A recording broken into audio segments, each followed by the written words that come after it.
Nenhuma notícia impactou mais o Lula do que a informação sobre a sua queda de popularidade. Político precisa do povo. Lula não se manifesta nas ruas como o Bolsonaro.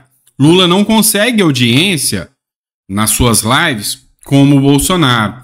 E Lula está caindo no Instagram, enquanto o Bolsonaro aumenta.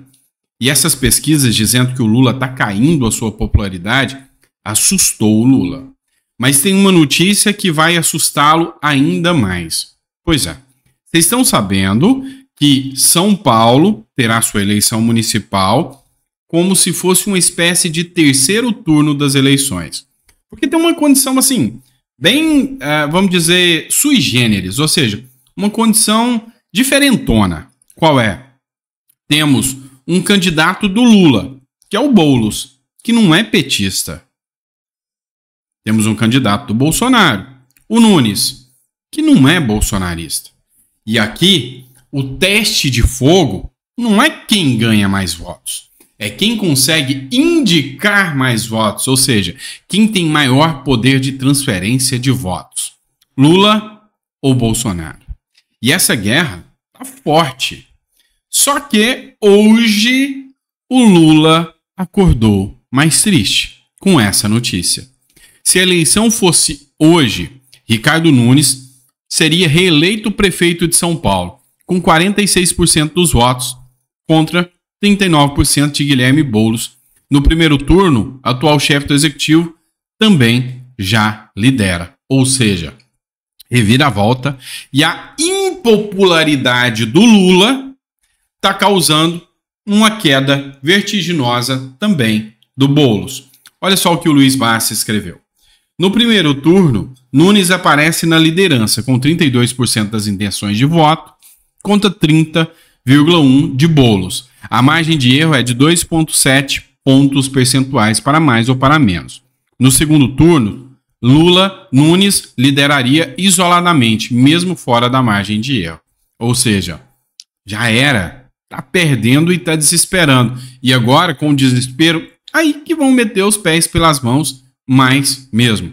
O Tomé Abdu, que é um bolsonarista raiz, ele comemorou aqui a vitória do Nunes. Ou seja, não importa mais se o Nunes é bolsonarista ou não. É o que estão apoiando e a ideia é derrotar a esquerda nas eleições. Também não importa se o Boulos é petista ou não. A esquerda quer ele para derrotar a direita. É por isso que é considerado um terceiro turno. Então, pesquisa mostra que Nunes pode ganhar de Boulos no segundo turno fácil, mesmo com margem de erro aqui. O Tomé Abdu escreveu o seguinte: não podemos permitir que Boulos invada a Prefeitura de São Paulo. Um levantamento recente, feito pelo Paraná Pesquisas, apontou o atual prefeito de São Paulo, Ricardo Nunes, venceria Boulos no segundo turno por 46% contra 39%. Precisamos ser inteligentes e entender que na atual conjuntura, Ricardo Nunes é a melhor opção para vencermos as eleições da maior prefeitura da cidade do Brasil. Além disso, Nunes está alinhado e tem o apoio do nosso governador Tarcísio de Freitas. Entendam uma coisa: Lula e Boulos não são a mesma coisa, Não se deixem enganar. Se você realmente parar para pensar, todos os partidos de esquerda dificultam muito a vida das pessoas dos lugares por onde passam. Precisamos eleger o Ricardo Nunes ou deixaremos a cidade de São Paulo como um invasor de propriedades privadas. Foi o que falou aqui o Tomé Abdu, que é deputado estadual em São Paulo e apoiador do ex-presidente Bolsonaro e também do próprio Tarcísio de Freitas. Pois é, essa notícia pegou pesada para o Lula. Outra notícia agora, que foi ruim para o Bolsonaro, pegou pesado para o Bolsonaro, e vem dos mesmos criadores do filme A Baleia Molestada, vem aí o cartão adulterado. Pois é, a Polícia Federal indiciou o Bolsonaro por fraude em cartão de vacinação. A situação é mais ou menos a seguinte: esse negócio de golpe não está convencendo muito. Vamos ter que criar mais alguma coisa para ter força aí. E aí vem esse indiciamento da Polícia Federal. O que aconteceu? A Polícia Federal fechou o inquérito que estava investigando uma suposta fraude no cartão do Bolsonaro no cartão de vacina. E com base nessa fraude, ela indiciou. O que é indiciar? É dizer para a PGR, olha, eu acho que o Bolsonaro é criminoso sim. Procuradoria-Geral da República, peça ao STF que inicie um processo criminal contra o Bolsonaro. É isso que aconteceu até agora. É a Polícia Federal falando, eu quero ver o Bolsonaro preso por causa desse cartão. E aí, são vários crimes que chegam a 15 anos de prisão, como formação de quadrilha, fraude, inserção de documentos de dados falsos em bancos de dados públicos. Enfim, o Mauro Cid denunciou o Bolsonaro, delatou o Bolsonaro, dizendo que o Bolsonaro tinha pedido a ele para falsificar cartões que o próprio Mauro Cid tinha usado. Só que a grande dúvida que fica aqui é que o Bolsonaro tinha sido claro, eu não me vacinei. O Bolsonaro também não precisaria, como diplomata, ou seja, com o passaporte diplomático, não precisaria comprovar a situação de vacinado para ir aos Estados Unidos. A grande dúvida aqui é por que o Bolsonaro falsificaria um cartão ou mentiria nessa situação? Para se autodesmoralizar? Porque se ele fala, eu não vou vacinar, e aparece uma vacinação, é pior para ele. Da mesma forma que teve a tentativa de inserção de dados falsos, teve a inserção de dados falsos, dos quais se descobre que não foi o Bolsonaro no sistema. Ou seja, a história está muito mal contada, né? Por isso que tem a justiça para averiguar. Mas a gente sabe como a justiça é aqui no Brasil. Vamos lá. Outra situação. Oi Luiz, tem um canal no YouTube gigantesco aqui, ele escreveu o seguinte e foi republicado pela Bia Kicis. Lula disse que o golpe não ocorreu porque Bolsonaro foi um covardão. Em uma só frase, o Lula, né, ele escreve aqui o Bebum, admitiu o seguinte, que não houve golpe, que corajoso para ele é quem dá golpe, que a democracia, então, foi salva por Bolsonaro, e não por Lula ou Alexandre de Moraes, como a Globo diz. Ou seja, o Bolsonaro é que foi covarde e não quis dar o golpe. Ele mesmo não quis o golpe.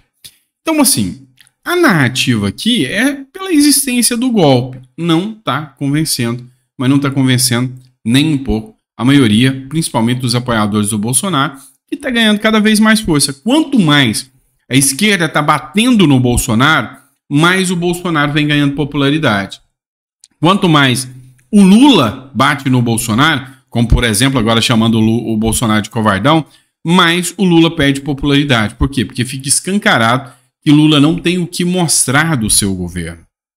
A única coisa que lhe resta é atacar o governo anterior. E aí até a própria Globo falou, o Lula tem que parar de olhar no retrovisor, vai mostrar o que está fazendo. Se mostrar o que está fazendo, ganha popularidade. Mas o problema é não estar fazendo nada e é difícil ter o que mostrar.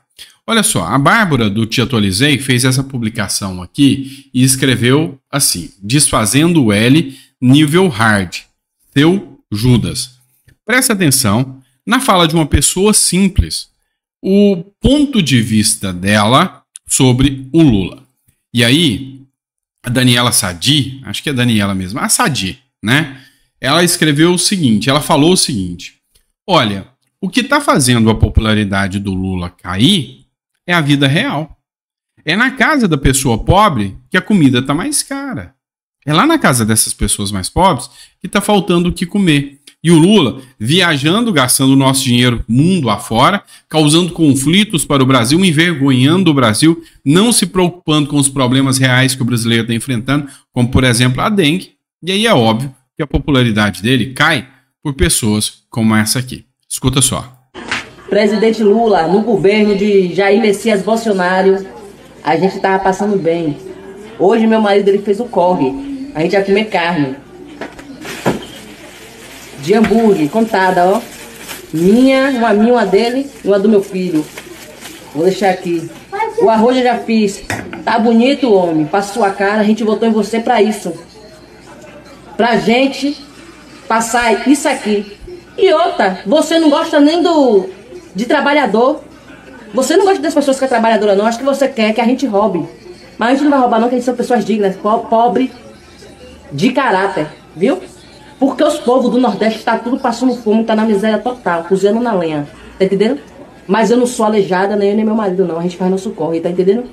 Agora, necessidade nenhuma, presidente, você tinha de bloquear o auxílio da mãe de família pra botar um qualquer dentro de casa.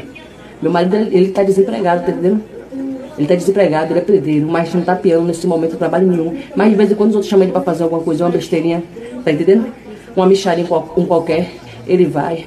Agora tá bonito, né? Você poderia fazer as pesquisas no Bolsa Família, que realmente tem gente que tá pegando o Bolsa Família sem precisar, entendeu? Mas sem precisar bloquear o auxílio da gente. Você bloqueou auxílio de mais de 1 milhão de pessoas. Toma vergonha na cara, presidente Lula, isso não se faz com ninguém, não. Lembre-se de uma coisa, você ganhou, mas quem te elegeu mais, quem votou mais em vocês, foi os povos que é nordestino, e você botando um palcano em cima da gente, a gente passando miséria sem um alimento na nossa casa. Tá certo isso? No tempo de Jair Messias Bolsonaro era fartura. O auxílio que ele dava fortalecia. Quando teve o desemprego, a crise, ele meteu 1.200 sem querer saber de nada. A geladeira da gente era cheia de comida. Agora a gente só faz chorar. Chora, engole o choro, porque a gente somos burros. A gente tirou uma pessoa do poder que estava fortalecendo um grandão no bagulho e botou você, presidente, que só coça pra si. Você só coça assim, ó. Você só coça pra você mesmo, pra você, pra sua quadrilha, pra sua mulher. Mas deixa estar, que sua casa vai cair. E não vai demorar muito não, porque não tem precisão de a gente estar passando necessidade não, viu? Seu presidente, seu Judas. Pois é. Aí tem gente perguntando por que a popularidade do Lula tá despencando. É por causa disso. É a vida real, como disse a Sadi, que tá mostrando que não adianta falar da Amorilândia e sonhar que as coisas podem dar certo, que vão dar certo não. O mundo tá vendo que a vida real é muito diferente da promessa da picanha e da cervejinha. E aí, o problema é que a gente pode chegar além do que a gente já tá. Como, por exemplo, dos aliados do próprio Lula. A gente pode chegar a um nível de Venezuela. E aí tem gente que fala que a Venezuela são 1000 maravilhas. Nada melhor do que o depoimento de alguém que viveu isso. Eu achei interessante demais esse vídeo dessa menina falando sobre o que os seus professores falam sobre a Venezuela. Ou seja, ela é uma menina venezuelana. E o professor disse que o que ela falou do que ela viveu na Venezuela era mentira. E esse povo vive de fantasia, né? Olha só o que ela falou, eu achei muito interessante. Oi, Natasha, é verdade que um professor de história no Brasil falou para você que o que acontece na Venezuela é mentira? É verdade, pai. Olha, foi assim. Estávamos todos na aula, super tranquilo. Do nada, ele estava indo embora e virou para mim e falou: olha, Natasha, tudo que acontece lá na Venezuela é mentira. E eu falei: como uma pessoa que nunca foi para Venezuela pode falar do que acontece lá? Eu vi com meus próprios olhos. A minha família e eu tivemos que sair caminhando pelo mato para chegar ao Brasil. Então, eu quero falar para todos esses professores que amam o socialismo. Você sabe quanto é o salário de um professor por todo mês lá na Venezuela? $4. Estamos falando de uns R$20. Então, se você verdadeiramente gosta do socialismo, vai para a Venezuela, trabalha, mora lá, trabalha todo mês para receber só R$20. É hora de falar a verdade. E quanto o valor de um frango lá na Venezuela, Natasha? R$40. Então quer dizer que um professor lá na Venezuela ganha R$20 e nem alcança para comprar um frango? Literalmente. Olha, então ali tem os professores da esquerda, olha. Vai para a Venezuela morar, né, Natasha? Vai! É isso aí, vai para Venezuela morar, aos professores de esquerda, né? Então, assim, essa é a realidade que acontece lá. Isso aí são relatos de milhares de venezuelanos que chegam ao Brasil. Eu mesmo tive em Curitiba há uns 2 meses, 3 meses atrás, e lá eu fui conversar com um rapaz que estava me atendendo, trabalhando no hotel, e ele é venezuelano. Ele falou: Sandro, você não tem noção do desespero que é a Venezuela, o que se tornou aquilo. A falta de comida, a fome, é assustador. E o Brasil não pode chegar nesse nível. Então, assim, é, sem sombra de dúvidas, algo assustador. Vamos mudar de assunto? O PT tá subindo de nível, né? Não é mais petrolão, mensalão. O negócio agora é pegar energia. Matéria do Metrópolis. Ônibus de deputado do PT é acusado de furtar energia na praça do ABC. Ou seja, a Guarda Civil Municipal de São Bernardo do Campo, no ABC Paulista, foi acionada nesta segunda-feira para apurar se um ônibus furtou energia elétrica de uma praça pública. O veículo, pertencente ao deputado estadual Luiz Fernando Teixeira, que é do PT, é pré-candidato à prefeitura da cidade também nas eleições desse ano, é apoiado pelo Lula, petista de longa data. Segundo ele, o boletim de ocorrência ao qual o Metrópolis teve acesso, um guarda municipal foi acionado às 11h40 desta segunda-feira na Praça Domingos Vanzella, no bairro Jordanópolis. Ele afirmou que havia um cabo de energia elétrica plugado a uma tomada ligando a praça ao ônibus. Ainda, segundo o agente, a tomada já existia e o medidor de energia não constatou nenhuma violação no local. O caso será avaliado por uma perícia. O ônibus apresentava propagandas de Luiz Fernando e, de acordo com o condutor, era utilizado por uma ação social chamada Desenrola São Bernardo, associada ao Desenrola Brasil, programa do governo Lula de renegociação de dívidas. Procurado pelo Metrópolis, o deputado afirmou por meio de nota que a acusação é meramente eleitoreira e sem nenhum tipo de fundamento. O uso da energia elétrica, segundo o pré-candidato petista, é frequente em todos os eventos realizados naquele local.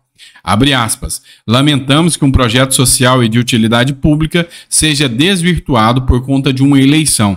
Tomaremos as medidas judiciais cabíveis para desmentir as informações caluniosas, foi o que disse o texto. Pois é. E aí o pessoal, nos comentários, caiu matando em cima dele. Se tá fazendo em prol dele, fazendo propaganda para ele, por que que ele não banca isso com o próprio bolso, né? E aí se você olhar aqui os comentários, você vai perceber o que o PT não rouba, né? Não creio. Isso é de praxe do PT, né? Usar energia de praça pública é roubo? É sim, tá? Normal, vindo do PT, normal. Dos pequenos aos grandes atos, onde tem PT, tem merda. Então, assim, as críticas foram total, tá? Total sobre a crítica. Mostra, e aqui o ponto principal, é que a popularidade não só do Lula, do PT vem caindo expansivamente também. Eu tô vendo conhecidos, amigos, colegas que faziam publicação aí falando que votariam no Lula para a democracia voltar. Hoje engoliram as críticas do Faz o L e estão descendo a lenha no Lula nas redes sociais. Ou seja, o antipetismo está voltando com força total. E o Lula já sente o que está acontecendo e o Lula já sabe como será se a sua popularidade for destroçada. Ele não vai ter como se sustentar. Então, é como a Daniela Lima disse, ou ele mostra serviço ou para de falar dos outros. Porque a população já não é boba mais. Tá acordando depois de um choque de realidade aí, né? Choque de realidade cai bem com a última matéria, né? Olha só, por que a esquerda ficava tão desesperada com o senhor Nicolas Ferreira como presidente da Comissão de Educação? Por causa de situações como essa aqui. Nas universidades, Comissão da Câmara pauta pedido de investigação. Não sei se você está sabendo, mas um grupo de uma universidade federal, eles resolveram recepcionar os novos alunos pelado, nu, com a mão no bolso. Todo mundo peladão. E disseram que isso é uma apresentação artística, tá? Não vou colocar cenas aqui, porque o YouTube não permite, mas a turma tudo peladona com a mão no bolso, né? E aí, o Nicolas Ferreira falou, não, nós vamos investigar, isso não é arte, não. A Comissão de Educação da Câmara dos Deputados decidirá nesta terça-feira se enviará à Procuradoria-Geral da República solicitação de abertura de inquérito para investigar uma apresentação artística, entre aspas, né, promovida pela Universidade Federal do Rio Grande, a FURG, para acolher novos alunos. Como mostrou a coluna de Paulo Capelli, o diretório acadêmico do curso de Artes Visuais aprovou uma exibição na qual estudantes veteranos ficaram sem roupa para recepcionar os calouros. A iniciativa fez parte do programa Acolhida Cidadã, que, segundo a universidade, tem o objetivo de pôr fim a trotes violentos. Então vem cá.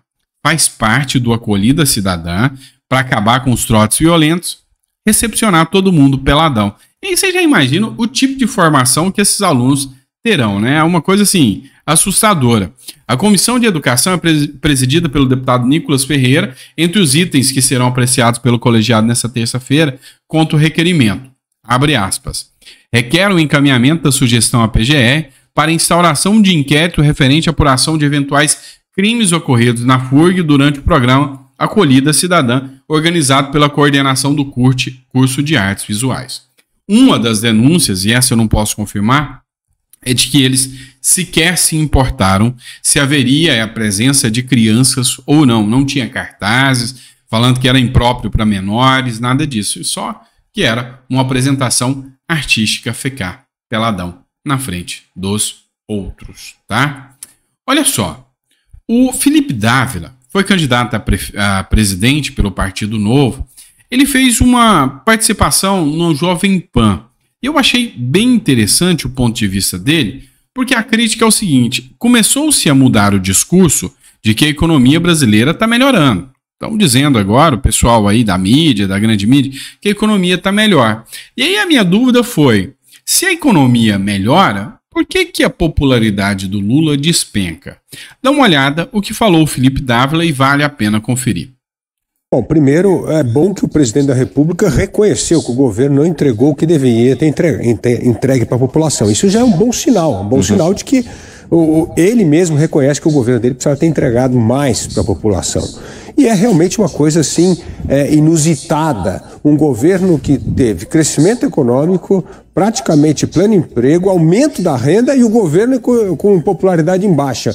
O que mostra que não adianta ter apenas alguns indicadores, não. O governo precisa se engajar em coisas estruturais do país. E aí, Evandro, é que está a história da falta de programa de governo, como bem mencionou o Mano. Quando você fala estruturais, você está querendo dizer o que especificamente, Dávila? Olha, eu estou dizendo assim, tinham 3 coisas que o governo tinha que fazer com cara de PT e não foi feito. Primeiro, a pauta do meio ambiente. Eu já falei que reiterei várias vezes que a maior alavancagem para o Brasil ter um crescimento econômico sustentável, principalmente desenvolver a capacidade econômica dos estados mais pobres do país, é justamente a pauta ambiental. O que é isso? Pegar a terra degradada, plantar árvore, continuar investindo mais em energia solar, eólica, essa expansão da fronteira agrícola, porque o agro tem que estar na pauta ambiental, porque a gente quer o agro sustentável. Isso é cada vez mais importante, inclusive para a exportação brasileira, saber a origem de cada produto. E os agricultores responsáveis também têm interesse nisso, né? Eles querem isso. Então, essa pauta conciliaria a questão global de maior importância para o Brasil, que é ter uma pauta relevante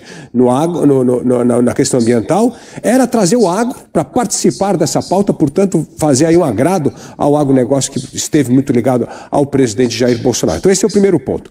O segundo ponto fundamental é o combate à miséria.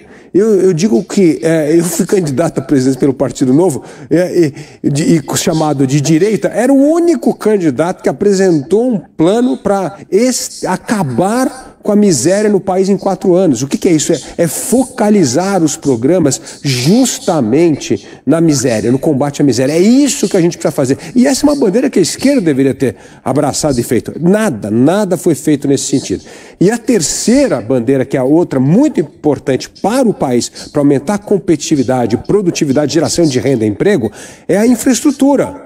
E aí também ficou muito aquém, principalmente porque o próprio governo criou um problema lá no início do mandato com a história do marco do saneamento, praticamente querendo rever algo que traria o investimento para o maior programa socioambiental do mundo, que é dar saneamento, esgoto tratado, água tratada, no caso do Brasil, esgoto tratado para 100 milhões de brasileiros. Então, isso retardou o investimento, criou insegurança jurídica, alguns investidores ficaram muito preocupados com isso. Então, hoje, o que 2024 o governo pode oferecer de bom nessa área, pelo menos numa área de infraestrutura, que é o que eu digo são os projetos de concessão ali de Renan Filho no Ministério dos Transportes. Ali realmente tem projetos bem feitos, que realmente podem gerar esse investimento privado. E agora o Silvio Costa com alguma coisa em portos e aeroportos também que pode ajudar. Então, assim, exceto essa pauta de infraestrutura, que aí sim pode ter notícias boas se o governo criar menos marola e deixar os investidores se sentirem confortáveis com a segurança jurídica, nas outras 2 frentes falta muito a ser feita, no combate à miséria e na pauta do meio ambiente, agro. Vamos lá. vocês viram que a direita tenta ajudar dando orientações sobre o que o Lula deveria estar fazendo para fazer um bom governo. E mesmo assim, eles não aplicam isso. Só ficam numa demagogia sem tamanho. Quem foi candidato pela direita hoje fala para a esquerda: é assim que se faz. Eu não quero protagonismo, eu só quero isso. Mas mesmo assim, os caras insistem em não se preocupar com a realidade dos fatos. Pois é. E Brasil, né? Abraço, pessoal. Fica com Deus. Eu vejo vocês no próximo editorial.